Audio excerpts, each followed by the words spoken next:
Imagens cinematográficas. Aquele típico roubo de filme, né? Vídeos inéditos, exclusivos, de profissionais do crime em ação. Um assalto de R$500 bilhão. Vai me desculpar, mas todos os seus bens foram roubados. Joias raras, relógios de astros de Hollywood e dinheiro. Mas quem são os ladrões que romperam a segurança da área mais vigiada do país? Será que funcionários do próprio banco ajudaram os bandidos? De fora tá tomado de fuzil e metralhador. E quem são os donos de parte dessa fortuna? Eu não sei como eu não morri. Com a ajuda da tecnologia, nossos repórteres entram na cena do crime. Decidiram abrir um buraco na parede.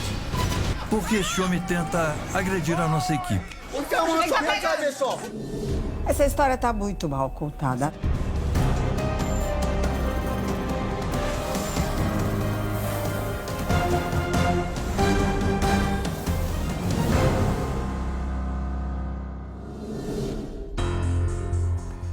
Boa noite. R$500 bilhão. Essa é a cifra do maior assalto a banco da história do país. Um crime que poderia inspirar até filmes policiais de Hollywood. Mas aconteceu bem no coração de um dos maiores centros financeiros do mundo. A Avenida Paulista, aqui em São Paulo. Mas quem ousaria romper a segurança de um banco numa região tão vigiada? Quem teria um plano minucioso, capaz de desvendar senhas, violar cofres e roubar uma fortuna? Os repórteres Josmar Josino, Lúcio Storme e Marcelo Magalhães tiveram acesso a imagens inéditas, exclusivas, dos bandidos em ação. São cenas cinematográficas que mostram cada passo dos criminosos até chegarem aos cofres e revelam como 2 funcionários da agência colaboraram com a quadrilha naquela noite. Com a ajuda da computação gráfica, você vai conhecer o subsolo do banco, onde os ladrões encontraram um verdadeiro tesouro, joias raras, relógios de R$500 milhão e dinheiro, muito dinheiro.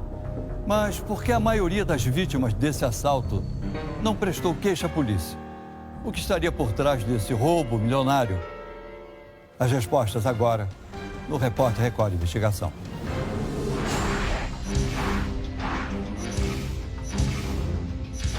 O raio-x do maior assalto do Brasil. Um assalto sofisticado, complexo, como nunca se viu em nosso país.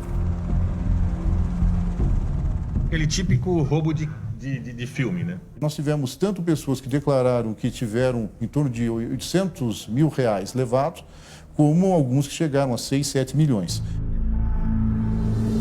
Até o secretário de Segurança Pública da época foi surpreendido com essa história. Você vai saber agora detalhes inéditos e exclusivos sobre o milionário assalto ao Banco Itaú na Avenida Paulista. Ele só tomou conhecimento do maior assalto da história do Brasil quando a Record noticiou o caso em primeira mão. Só com a colocação da Record é que eu pude avaliar a extensão do roubo, as proporções do roubo. Nos últimos 3 anos, poucas informações sobre o crime foram divulgadas. Faltavam várias peças desse quebra-cabeça. Se as pessoas não falarem, o assunto vai ser esquecido e não pode ser esquecido. Apenas a polícia e os próprios bandidos sabiam o que realmente aconteceu naquela noite. Pelo menos até hoje. Você vai ver agora o resultado de 3 meses de investigação da nossa equipe de reportagem. Um trabalho que envolveu dezenas de profissionais, todos com um único objetivo: mostrar pela primeira vez como aconteceu o maior assalto do Brasil. No dia em que roubaram joias e dinheiro de 142 cofres particulares, os ladrões tentaram destruir o conteúdo das câmeras de segurança, as provas que poderiam incriminá-los. O banco só conseguiu recuperar essas imagens diretamente na memória do computador, 20 dias depois do roubo. Nós tivemos acesso com exclusividade a esses vídeos. Eles estavam totalmente fora de ordem e com a velocidade alterada.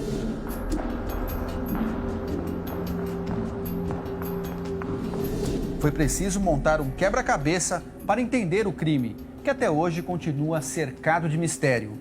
Pela primeira vez, você vai ver passo a passo como foi o maior roubo da história do Brasil.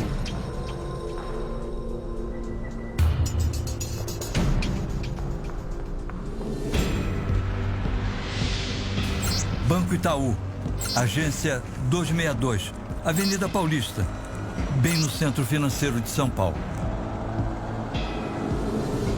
Estas são imagens de um sábado, 27 de agosto de 2011. Clientes usam os caixas eletrônicos normalmente.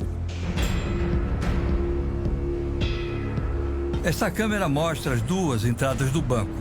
No canto esquerdo ficam os terminais de autoatendimento, onde clientes podem entrar a qualquer hora. Do lado oposto fica o restante da agência, que está fechada. Aos sábados e domingos, apenas funcionários do banco com autorização prévia podem entrar nessa área. O circuito de segurança registra tudo o que acontece no saguão de 3 ângulos diferentes. Há câmeras também nas áreas internas do banco, onde a entrada é ainda mais restrita. Esta sala, por exemplo, serve de passagem para o subsolo do prédio, onde ficam a tesouraria e os cofres. Uma área onde pouca gente poderia entrar. Os cofres particulares são alugados para clientes que querem guardar objetos de valor. O aluguel é de R$ 800, além de mais 600 para manutenção. Como seria possível entrar no local tão protegido?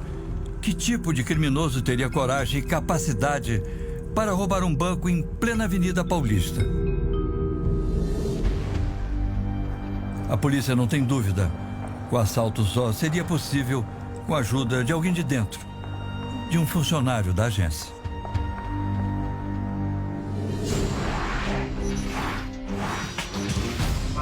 O vigia. Este é Nivaldo Francisco de Souza, o vigilante que trabalhava naquele sábado, 27 de agosto. Teu turno lá era que horas? Das 19 às 7. Nivaldo era um dos integrantes da quadrilha. Foi convencido a participar do assalto 3 meses antes. O primeiro passo para colocar o plano em andamento foi seguir o vigia Nivaldo. Assim, os criminosos descobriram que ele morava neste bairro e frequentava este bar. A primeira abordagem aconteceu aqui dentro. Os bandidos conseguiram seduzir o segurança. Disseram que se tudo desse certo, ele nunca mais teria que trabalhar na vida. Antes de invadir o banco, a quadrilha espera escurecer. À noite, com ruas vazias e quase sem clientes, seria o momento ideal para agir. A data, o horário e o plano dos criminosos já tinham sido combinados previamente com o vigia da agência, que naquela semana pediu para trabalhar justamente no sábado à noite. 7h32. As imagens do circuito mostram o vigia Nivaldo andando de um lado para o outro no saguão. Parece ansioso, como se soubesse que algo estava prestes a acontecer.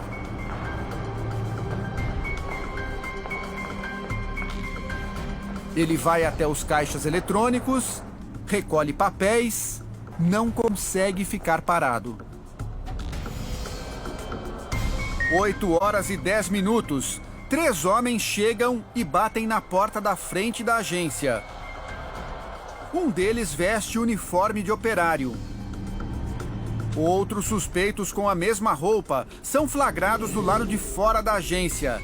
Estas são as primeiras imagens dos ladrões. Repare que o vigia vai até a porta. Conversa com o grupo pelo vidro e volta com um papel na mão.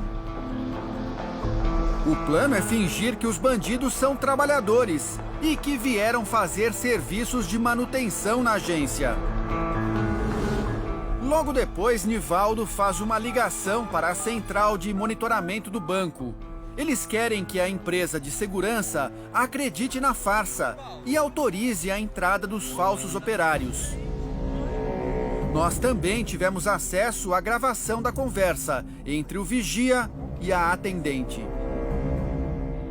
Boa noite. Boa noite. Eu tenho um funcionário aqui, Manuel Cândido Pereira. O senhor é vigilante? Eu sou vigilante. Não conta. Seu nome, por favor? Nivaldo Francisco Souza. Nivaldo está nervoso. Confunde o nome da própria empresa. Qual que é a sua empresa, Nivaldo? É CFJ. CJF? Isso. Qual que é a agência que o senhor está? É Itaú Paulista, Banco Itaú. A conversa é interrompida por batidas no vidro da agência. Atrapalhado com a situação, o segurança troca o nome do falso funcionário. Nivaldo, qual que é o nome dele? É Manuel Joaquim Pereira. Quiser ir atender lá, enquanto eu estou procurando aqui? Tá ok. Neste momento, já são vários bandidos esperando na porta do banco. Um deles até espia pelo vidro o que está acontecendo. O vigia, Nivaldo de Souza, está entre a cruz e a espada. Ele não sabe se cede à pressão dos bandidos que estão do lado de fora ou recua em cima da hora e desiste do sonho de ficar rico. O funcionário está cheio de incertezas. O vigia está preocupado. Por alguns instantes, se esquece da ligação e fala com os criminosos aglomerados na porta. Oi, Nivaldo. Sabe pra mim, sabe disso que eu não sabe. Não posso. Alô? Me conhece lá, meu. A funcionária fica desconfiada. Quer confirmar os dados passados pelo vigia, mas ele se atrapalha mais uma vez. O nome da empresa é PABC? Não, é PAB. PBA, isso. Não, também não tenho, viu? Com tantas informações erradas, a atendente toma uma decisão. Não autoriza a entrada do bando, mesmo com a insistência de Nivaldo. E aí, como é que eu faço? Não libera. Estão aqui batendo no vidro aqui. Não libera. Tá ok. Depois da ligação, Nivaldo fica em dúvida. Tem medo de que o assalto dê errado e ele acabe preso. Mas os criminosos pressionam. Um dos homens, vestido de operário, vai até o vidro lateral e faz um gesto ameaçador para o segurança. Um ultimato para que ele colabore com a quadrilha. Do lado de dentro, Nivaldo agora está tenso. É neste momento, às 8h30 da noite, que mais um bandido entra em cena. Ao contrário dos outros, ele não veste uniforme, usa roupas pretas.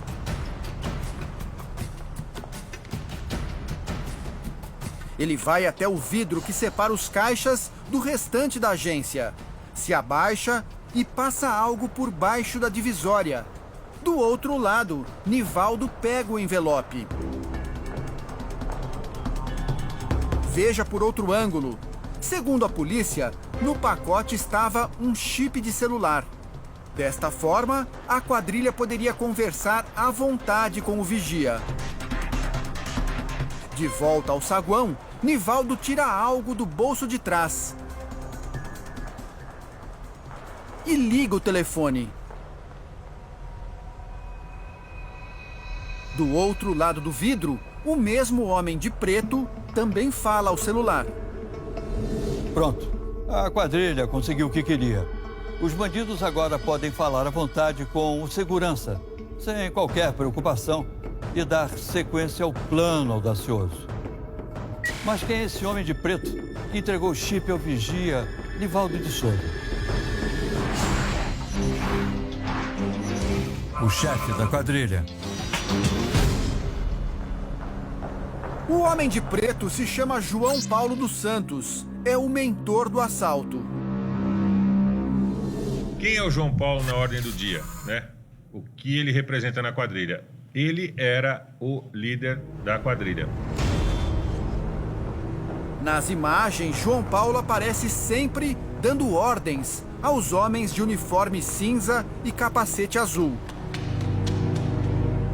O chefe da quadrilha usa o telefone para pressionar ainda mais o segurança. Diz que agora não dá mais para voltar atrás.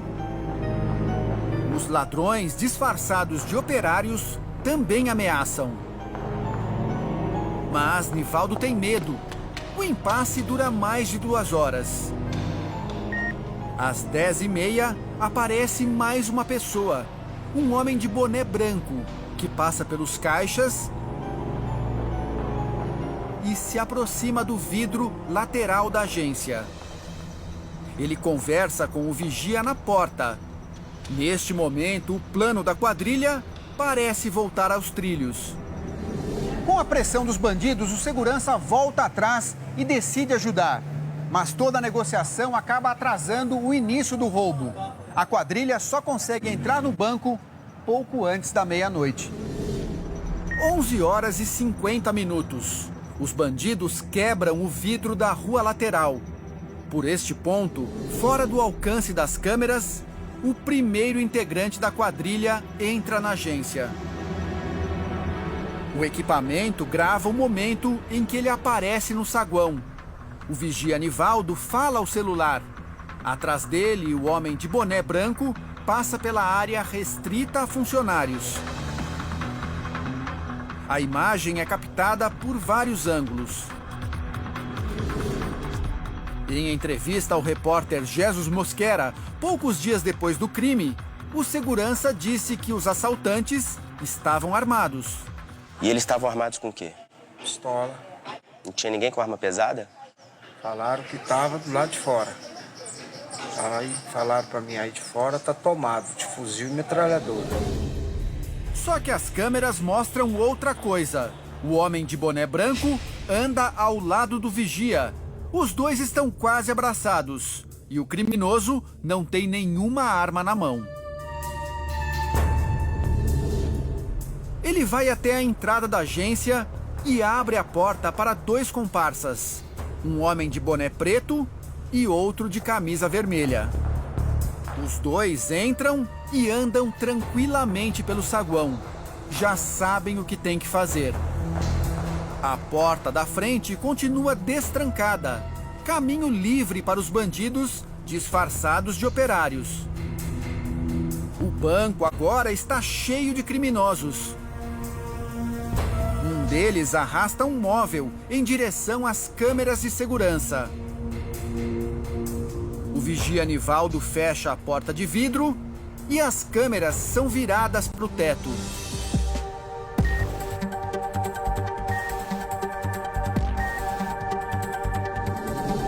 Os caixas eletrônicos também são desligados pelos criminosos. Uma a uma, as telas se apagam. Os clientes entram para sacar dinheiro e vão embora quando percebem que os terminais não funcionam. A quadrilha não quer ninguém por perto. E ainda hoje, uma corrente de ouro com mais de 1 metro de comprimento. Um relógio Rolex feito exclusivamente para um astro de Hollywood no valor de quase R$500 mil. É uma coleção que dá inveja? Dá para muita gente. Essas são algumas das raridades roubadas no maior assalto da história do país. Mas por que dos 142 cofres violados, apenas 13 vítimas procuraram a polícia? Se as pessoas não falarem, o assunto vai ser esquecido e não pode ser esquecido.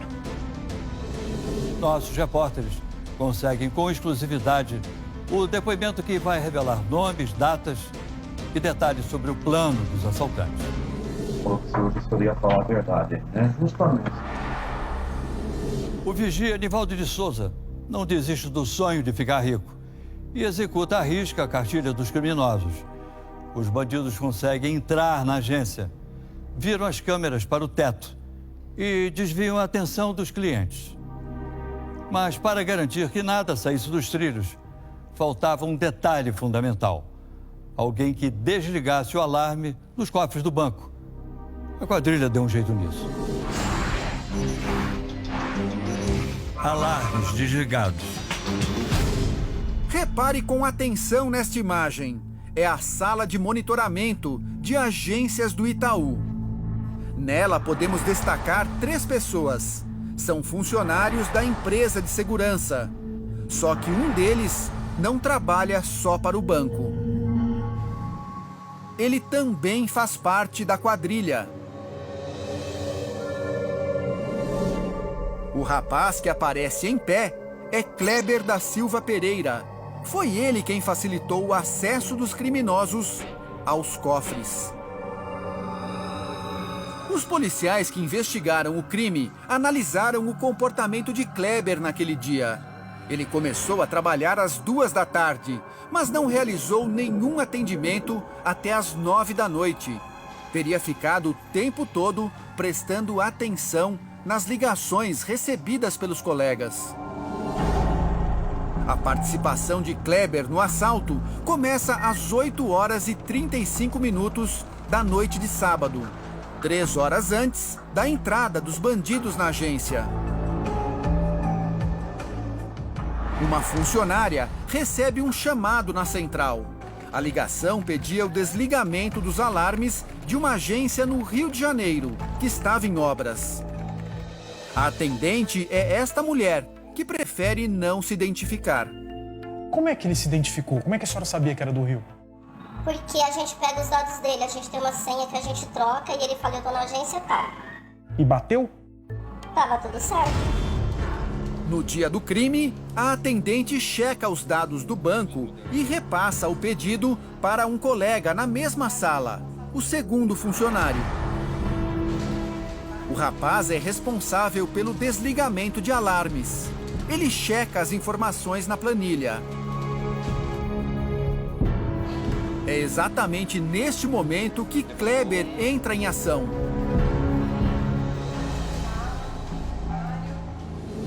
Ele está em pé, atrás dos 2 colegas.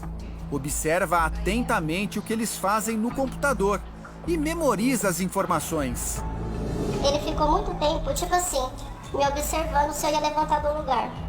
Porque ele queria fazer a operação da minha máquina. A senhora está falando de quem? Do Kleber. Do Kleber.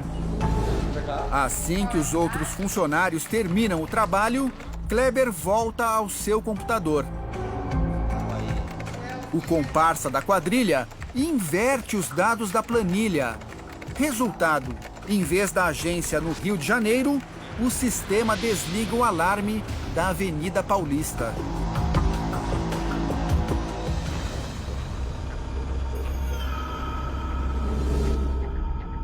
E então, sem que ninguém perceba, Kleber quebra outra norma da central. Usa um celular dentro da sala. Pelo telefone, ele avisa os criminosos que o caminho para o cofre está livre. Tá tudo certo, a alarme tá desativada. Eu vou desligar aqui que não posso falar não. Vai dar B.O., vou voltar lá. Falou. Com os alarmes desligados, a quadrilha pode colocar em prática a fase final do roubo. Eles cooptaram a segurança, uma parte da segurança do banco, ingressaram no banco e ali eles conseguiram arrombar uma infinidade de cofres que continham bens particulares não declarados ao banco, né? Até aqui um plano perfeito. O vigia, comprado pela quadrilha, colabora. Os alarmes foram desligados pelo comparsa na central de segurança e os assaltantes ficam mais tranquilos dentro do banco. Chega enfim o momento pelo qual os bandidos tanto esperavam: abrir os cofres que continham milhões em joias e dinheiro.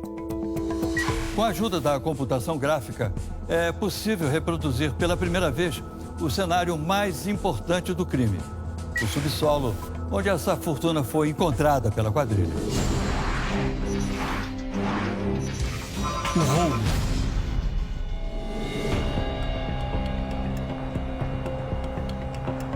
Os ladrões são prevenidos. Não querem que as câmeras registrem imagens do roubo. Por Por isso, os equipamentos são virados para o teto. Só que os vídeos têm muito mais detalhes do que a quadrilha esperava. Esta câmera foi virada para os caixas eletrônicos. Mostra apenas os terminais e os carros na Avenida Paulista. Mas repare no canto direito. O vidro reflete tudo o que acontece no saguão do banco. Certo de que não estava sendo filmado, o vigia Nivaldo abre a porta para a entrada de um homem com uma caixa de papelão. O homem sai. Em seguida, volta com mais uma caixa grande. Elas escondem as ferramentas que serão usadas no assalto. Maçaricos, martelos, furadeiras, britadeiras e até um gerador de energia. O vigia vai de novo até a porta e libera a entrada de mais ladrões. O time agora está completo. Os criminosos partem para a área dos cofres. É quando as luzes se apagam. As câmeras não gravaram a ação nos cofres.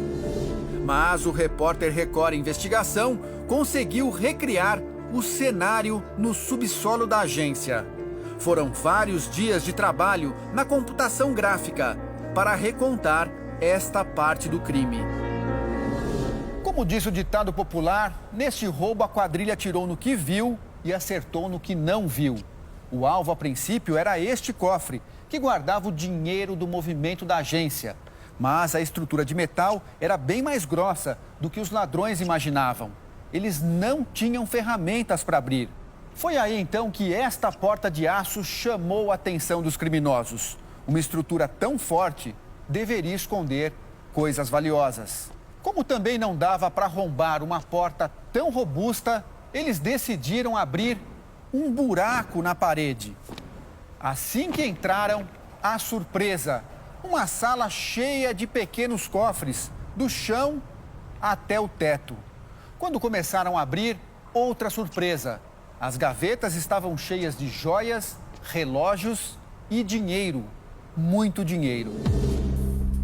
Um a um, os cofres são esvaziados. Os criminosos têm à mão peças de valor inestimável.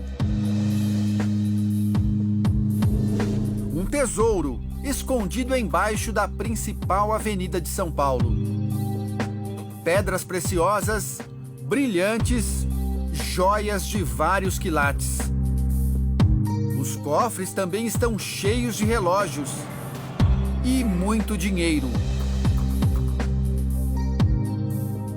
A sorte parece estar a favor dos bandidos. O roubo até aqui deu mais certo do que eles previam. A quadrilha passa a madrugada inteira no subsolo do banco, abrindo um cofre atrás do outro. Ninguém arreda o pé. Eles chegam a pedir pizza dentro da agência. Mas quando o dia amanhece, a quadrilha tem um problema inesperado. Os bandidos estão mais do que satisfeitos com o sucesso da ação. Agora estão bilionários. Só que o dia está amanhecendo e o assalto se alonga mais que o tempo previsto. E o plano da quadrilha, de repente, sofre uma ameaça: a chegada do segurança, que ia trabalhar no turno da manhã. O refém.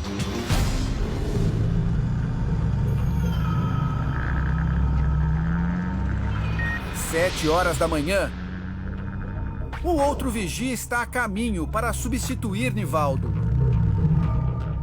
Os bandidos pretendiam terminar tudo antes da chegada dele, mas agora o plano mudou. A câmera mostra o movimento tranquilo da manhã de domingo. Poucas pessoas na rua. Em seguida, a imagem refletida no vidro exibe a chegada da moto do segurança. O funcionário é rendido por 2 homens. O vigia é amarrado e trancado em uma sala do banco.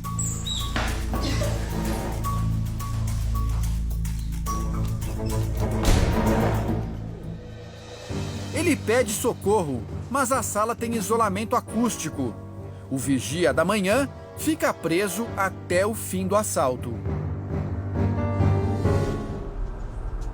Sem mais nenhum imprevisto, a quadrilha finalmente termina o roubo às 9h40 da manhã, quase 10 horas depois de entrar no banco. As câmeras do estacionamento do prédio mostram a entrada e a saída de um veículo branco, o carro da quadrilha. 20 minutos depois, uma viatura da PM aparece.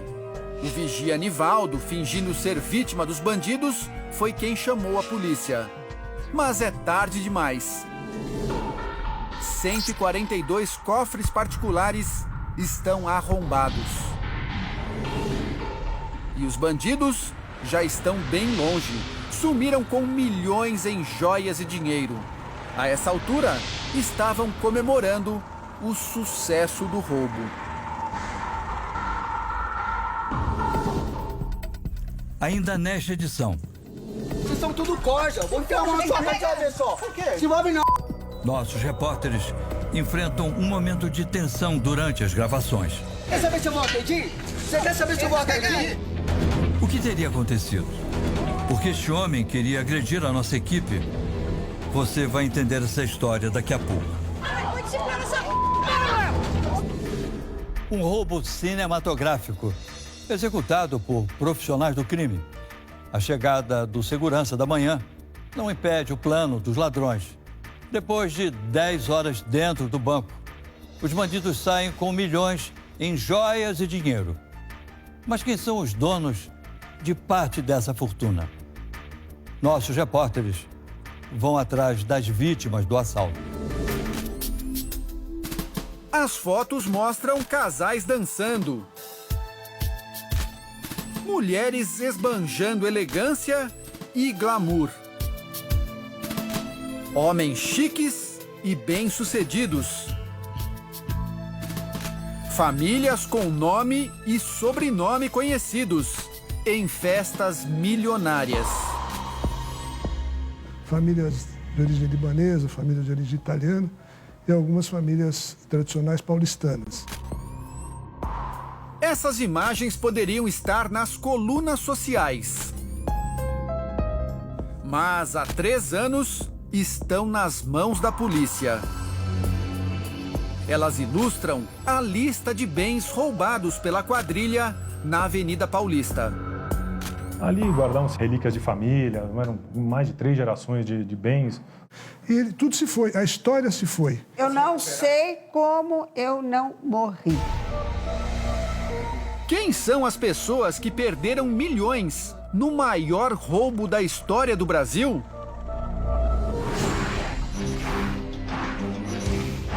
As vítimas. A herança de vocês estava guardada lá. Exato. As irmãs Cristina e Rosimei Atala ainda lembram como se fosse hoje. A minha irmã me deu a notícia por telefone, olha, o cofre da mamãe foi assaltado, o banco tal foi assaltado e foi tudo. Elas são herdeiras de uma das famílias mais ricas de São Paulo. As duas nasceram em um casarão, na própria Avenida Paulista, onde hoje fica o prédio da Federação das Indústrias de São Paulo. O avô delas, dono de fábrica de tecidos, foi quem doou para o Corinthians o terreno onde foi construída a sede do clube no Parque São Jorge.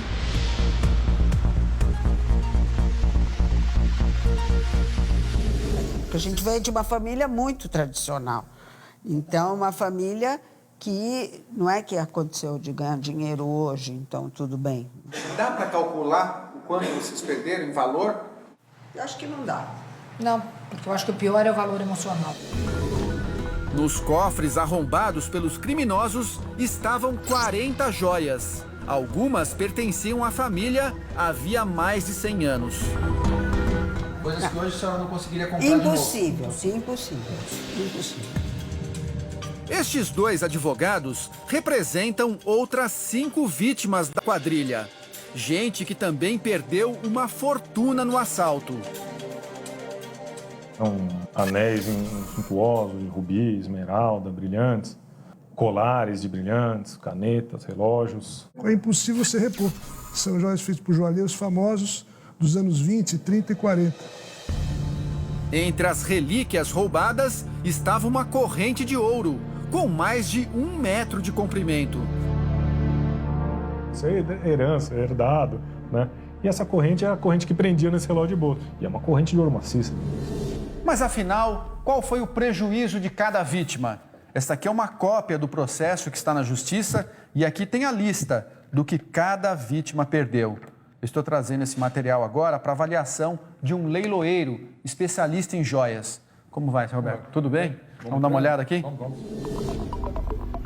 O especialista avaliou parte dos itens roubados de um dos clientes do banco. Um empresário que perdeu joias, canetas e, principalmente, uma coleção de relógios. Provavelmente uma pessoa viajada, deve ter comprado muita coisa fora do país, então são peças que deve ter adquirido de segunda mão já em algumas delas, já também para conseguir esse valor de colecionismo aqui, ou até herdado alguma coisa disso daqui. Ele tinha modelos das principais marcas do mundo, algumas raridades, como este, igual ao usado pelo astronauta americano Neil Armstrong numa viagem histórica. O astronauta americano desceu com ele na Lua, que tinha que ser movimento a corda, porque o automático, por causa da gravidade, não teria a força da gravidade para fazer um automático. Então eles tiveram que retroceder no processo de mecanismo para ter um relógio funcional. O relógio vale cerca de R$15 mil. Mas a estrela da coleção era uma homenagem a um astro de Hollywood. Um relógio feito especialmente para o ator Paul Newman, com produção limitadíssima. É um relógio hiper raro, que é da década de 70. É um relógio original que é impossível de achar assim facilmente. A raridade tem preço exorbitante. Custava R$400 mil, segundo o especialista. O leiloeiro calculou o valor perdido pela vítima só com a coleção de relógios. Levando em conta apenas o preço no mercado de revenda, o prejuízo ficou em torno de R$2.300 mil. Usando essa quantia como referência, podemos chegar a uma estimativa do que os assaltantes levaram do banco: R$326 milhões. Mas as autoridades acreditam que esse valor tenha sido muito maior.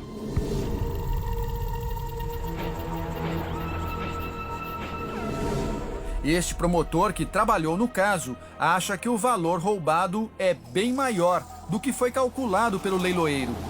Nós nunca conseguimos pegar e aproximar, mas em função do que aconteceu nas audiências, nós calculamos entre 100 e 400 milhões.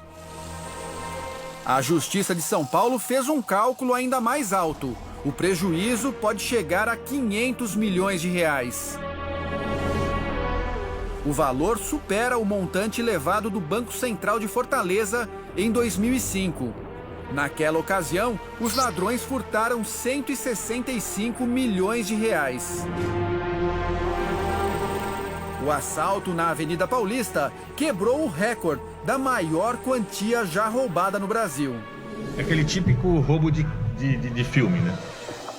Então, como ficam os clientes?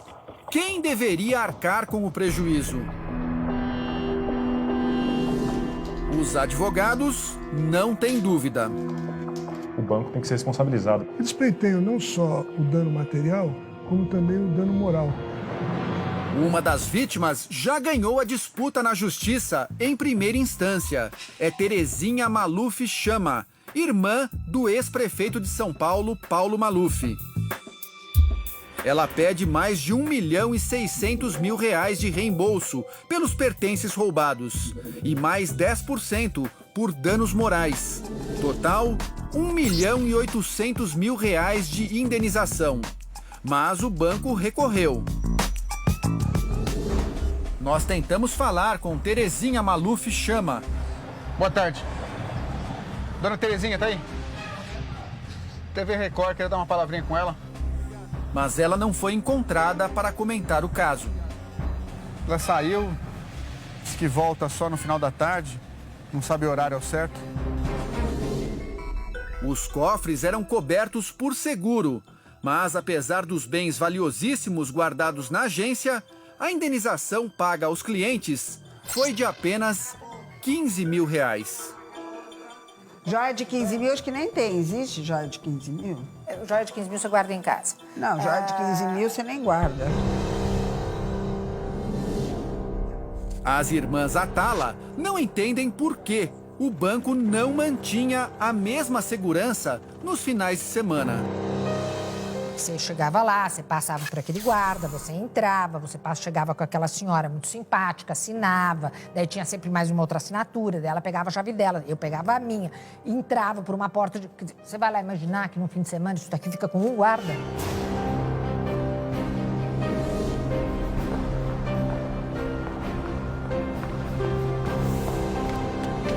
Eles ficaram 12 horas dentro da agência para fazer esse roubo. 12 horas. E tinha que mandar entregar pizza lá dentro.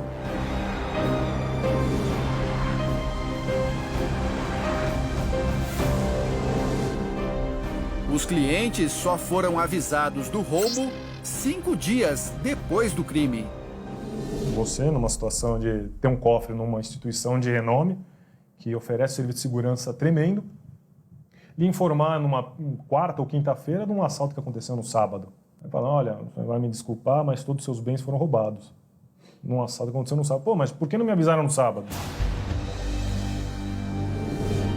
Até hoje, quase nada foi recuperado.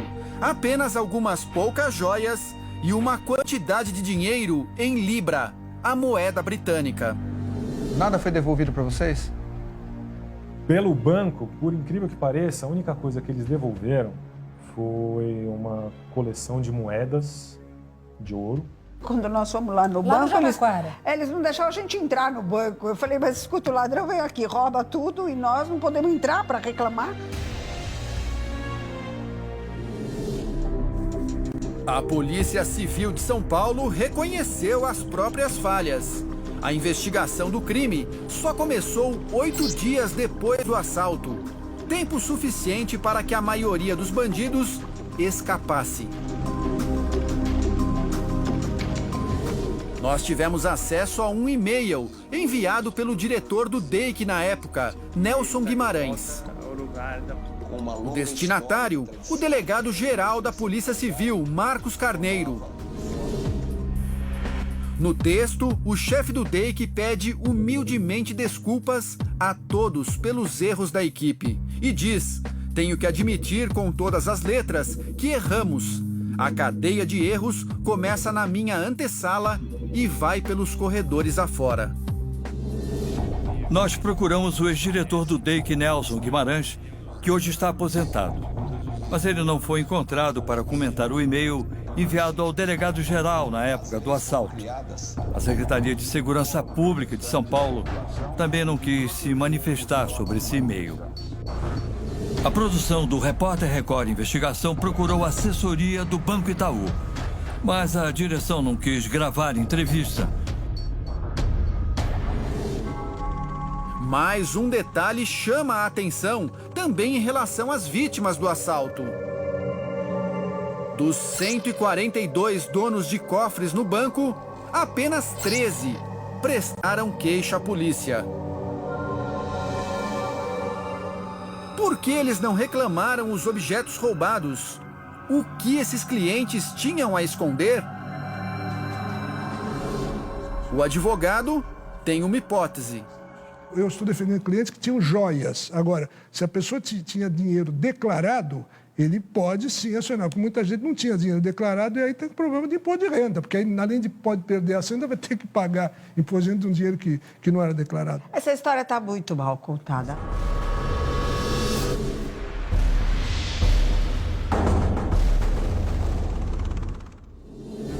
Os ladrões do maior assalto a banco da história do país já estão agora bem longe, fora do alcance da polícia. Eles entraram na agência com a ajuda de 2 funcionários e fugiram com milhões em joias, relógios e dinheiro.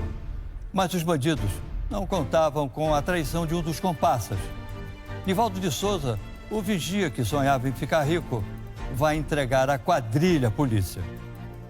No vídeo obtido com exclusividade, o vigia descreve cada detalhe do plano dos assaltantes. A confissão.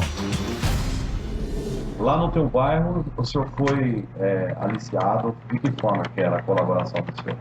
Eles falou para mim abrir a porta. Neste vídeo gravado pela polícia, o vigia Nivaldo Francisco de Souza admite a participação no crime. Ele trabalhava havia 6 meses na agência da Avenida Paulista. O jeito ansioso no dia do crime, a atitude diante dos bandidos, as conversas ao celular e o nervosismo na hora de falar com a central de segurança despertaram a suspeita nos policiais. Mas, antes de confessar, Nivaldo se fingiu de vítima. Eram quantas pessoas? Mais ou menos uns 12. Devia ser profissionais, porque para ficar da meia-noite até 9h40 do domingo, tem que ser bem profissional. Dias depois do crime, ele foi entrevistado com exclusividade pelo repórter Jesus Mosquera. Inventou detalhes de como teria sido surpreendido pelos assaltantes. Você chegou a apanhar lá? Eles me deram os tapas só lá dentro, né? Eles deram tapa o quê? No seu rosto? No rosto, no soco, no estômago. Não é o que parece. Nas câmeras de segurança, Nivaldo caminha ao lado do criminoso, quase abraçado a ele. Disfarçando a participação, Nivaldo contou como os comparsas agiram. E eles falaram o quê? Que queriam ir lá nos cofres alugados pelos clientes? Falaram nada. Mais uma vez, o vigia cai em contradição. Afinal, as imagens mostram que ele conversou várias vezes com os bandidos, até pelo celular. Entraram, foram direto, não me perguntou nada pra mim. Só falou, fica quietinho aí que não vai acontecer nada com você. Só isso. Outra falha no discurso de Nivaldo. Os criminosos não entraram direto. O vigia aparece acompanhando a chegada deles na frente da agência. Eles levaram um monte de equipamento. Eu não vi que equipamento que é, né? Porque tava em caixa, né? Eles entraram pra dentro com várias caixas.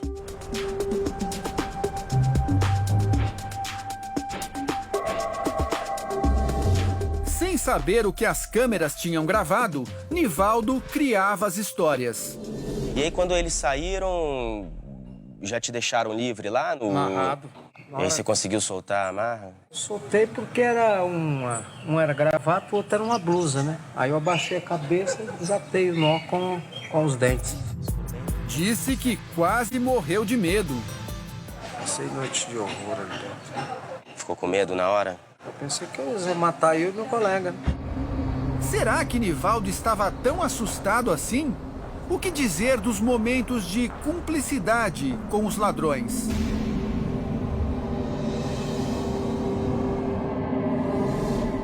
A polícia não demorou muito para descobrir a farsa.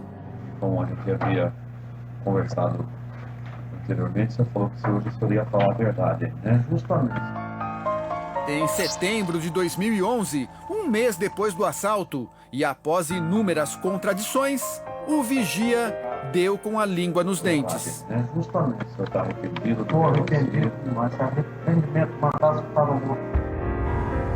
Nivaldo finalmente contou como foi convencido a participar do roubo. Falaram que eles iam entrar lá, que já estavam me investigando. Já sabia o horário que eu saía, sabia o horário que eu chegava em casa. Conhecia minha esposa, conhecia meus filhos. No próximo bloco, a descrição completa dos criminosos que planejaram um assalto milionário. Ele estava em companhia de quem? Um rapaz branco de boina. e como, ironicamente, um dos bandidos foi preso dentro de uma outra agência bancária.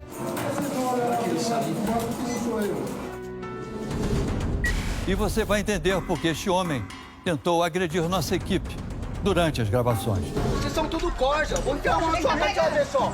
Daqui a pouco, no Repórter Record Investigação.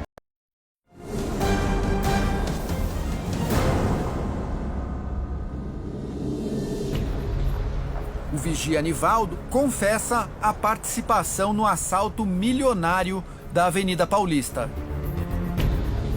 Está arrependido? Estou arrependido demais. Arrependimento, matar que estava morto.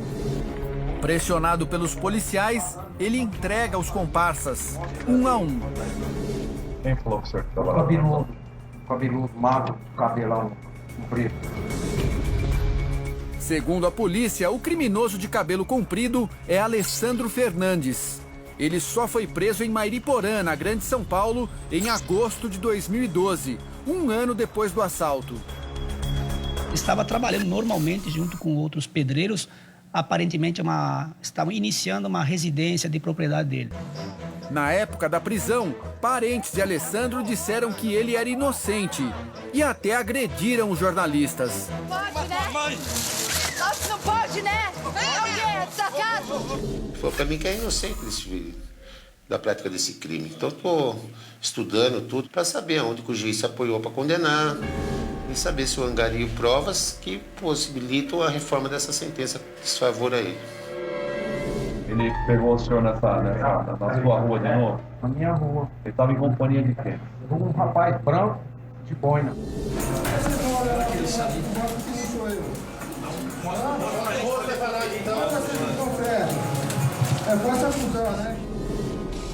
João Paulo dos Santos nega até hoje, mas é um dos chefes da quadrilha, segundo a polícia e a justiça.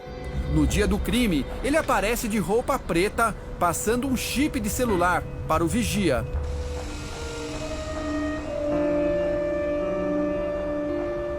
João Paulo foi preso em novembro do ano passado. Foi reconhecido após uma série de retratos falados. Tentou fugir dos policiais, mas, ironicamente, acabou detido em outra agência do mesmo banco. Combinado era para a pessoa abrir a porta. Para eles entrar, né? Para eles entrarem Só que eu não abri. Como é que eles iam estar vestidos? De roupa de operário. Tá certo. Capacete. Tudo que nem era um operário.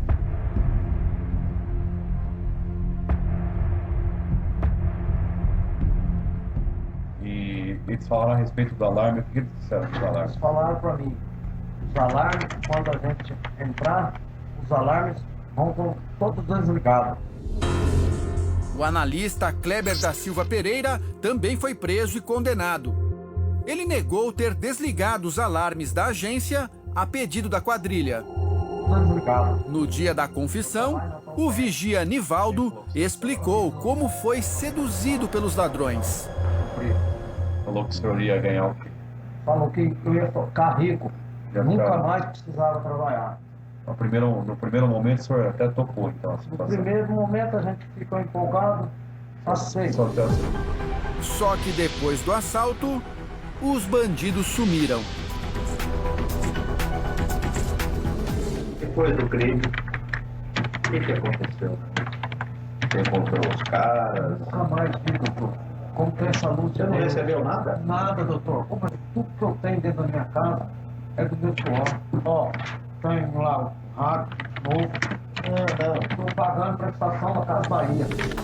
Nossos repórteres vão até a casa do vigia Nivaldo de Souza, mas enfrentam a hostilidade dos moradores numa região dominada pelo tráfico.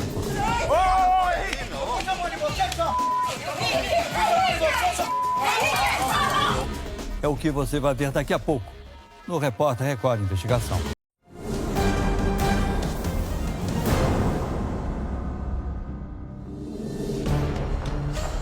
O vigia do banco, flagrado pelas câmeras de segurança, confessa que colaborou com a quadrilha durante o assalto milionário. Combinado era para a pessoa abrir a porta. Para eles entrar, né? Só que eu não abri. Como é que eles iam estar vestidos? De roupa de operário.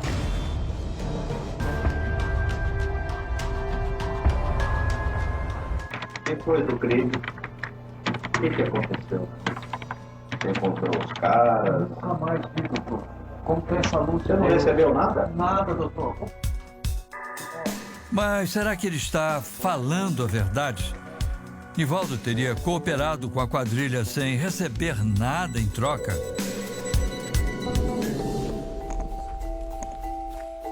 Para tentar descobrir o que realmente aconteceu, nossos repórteres vão até a casa do Vigia, em um bairro humilde na zona norte de São Paulo. O simples fato de citar o nome do segurança já provoca a hostilidade dos moradores. Você sabe onde é? Então faz o trabalho. Não se envolve não com o assunto meu aí. Se envolve não. Se envolve não. Não, filho, você perguntou pra... Eu falei, não vou passar negócio com isso aí não. Isso aí é ave de rapinha. Deixa eles, a gente resolve rápido. De boa aí. Sem qualquer motivo, o homem xinga a equipe de reportagem. Eu tô te agredindo? Não falei nada de rapina, vocês são tudo corja. Vou enfiar a mão na sua cara de uma vez só. Se envolve não. Você quer saber se eu vou agredir? Você quer saber se eu vou agredir? E de uma hora para outra, parte para a violência.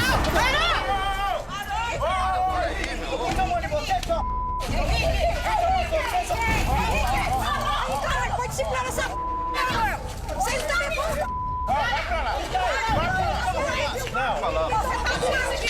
Você tira a mão de mim, tá? Eu vou tirar a mão de você. Não, aí, Galita.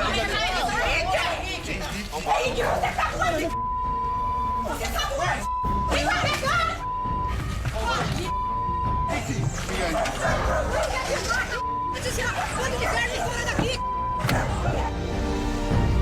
Depois da confusão, nossa equipe vai embora sem conseguir falar com ninguém. É que não vai dar pra gravar, né?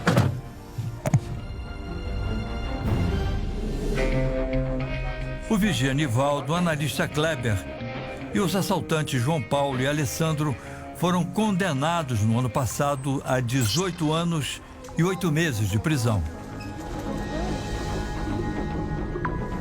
No mesmo julgamento, outras 8 pessoas acusadas de participar no assalto milionário foram absolvidas.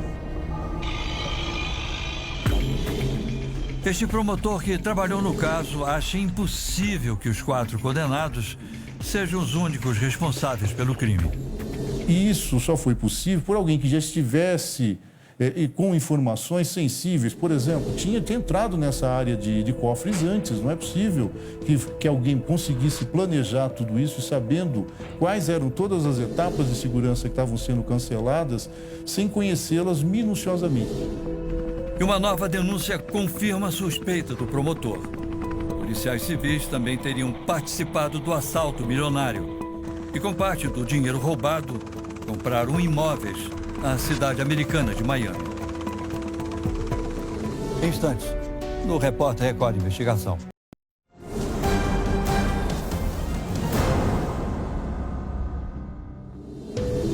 E uma nova denúncia confirma a suspeita do promotor. Policiais civis também teriam participado do assalto milionário e, com parte do dinheiro roubado, compraram imóveis na cidade americana de Miami. Nós entramos em contato com a Secretaria de Segurança Pública de São Paulo, que confirma. A Corregedoria da Polícia Civil está investigando desde outubro de 2013 o envolvimento de policiais no crime.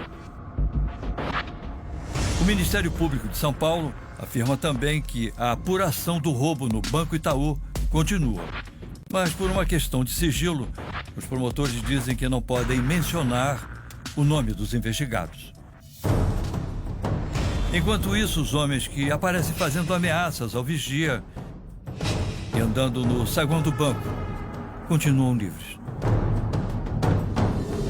Porque apenas 4 pessoas estão presas. Ficou empolgado. Onde foram parar os milhões em joias, relógios e dinheiro? Porque a maioria das vítimas não prestou queixa. Respostas que os bandidos não querem dar e que a polícia também não conseguiu descobrir. Todos têm apenas uma certeza: O assalto da Paulista vai ficar nos registros policiais como o maior roubo da história do Brasil. Se você quiser mais informações sobre o assalto milionário da Avenida Paulista, visite a nossa página no Portal R7. Lá você encontra um vídeo preparado especialmente para os internautas. Nossos repórteres mostram os bastidores do programa de hoje e também falam sobre os desafios nos 3 meses de investigação do crime. Obrigado pela companhia e até o próximo Repórter Record Investigação.